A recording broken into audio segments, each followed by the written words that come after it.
the camera, you can go anytime you want. Right. You know, I've been watching you staring at this car, and you know, I said to myself, there's something about this guy. I'm not coming over here to sell you anything. I'm not going to talk about why you should get behind this car, even though I believe that you should. I just want to share something with you. 5 years ago, I got out of my car, I came to this lot, I looked at this exact same car, all right, the 2007 version, for 15 minutes before anybody came over to me. So I'm looking at the car for 15 minutes, and a guy comes over to me and he says, "Nice car, huh?" I said, "Yeah." And he says to me, "What steps do we need to take to get you behind the wheel of this car?" So I said, "No steps. I just lost my job. My wife is divorcing me. I'm basically homeless. I've been sleeping in my car for the last couple of days. I came over here to feel good. That's the only reason I am here, to feel good." So he looked at me. I mean, he just like looked right into my eyes, and then he said, "Hold that thought.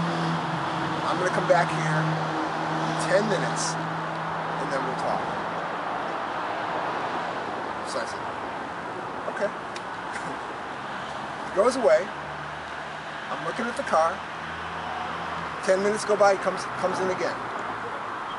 He says, "How you doing?" He says, "You still like the car?" I said, "Do I like the car?" I said, "I think I'm in love."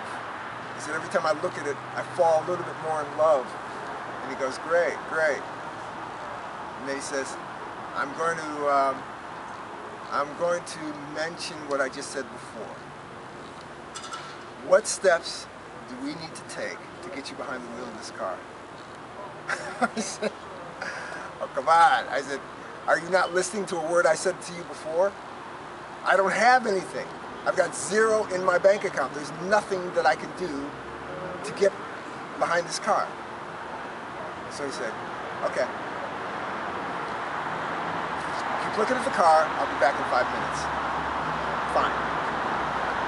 So, 5 minutes go by, he doesn't show. 10 minutes go by, he doesn't show. 15 minutes go by, he still doesn't show. 20 minutes go by, he walks over to me, and he says to me, he puts his arm around me, and he says, "Jim, what steps can we take to get you behind the wheel of this car?" I don't know what it was. It was the way he said those words. I just said, "You know what, I don't know, but let's do it." We walked back to the office. I signed the paperwork, and in less than an hour, I was driving a BMW. All I can say is once I got behind that car, less than 6 months, I had a new job. I was engaged to somebody who actually cared about me. And I was in a new house. Now, was it the car? I don't know. You tell me. But I will say one thing. I think it's worth you and I taking a spin. What do you say?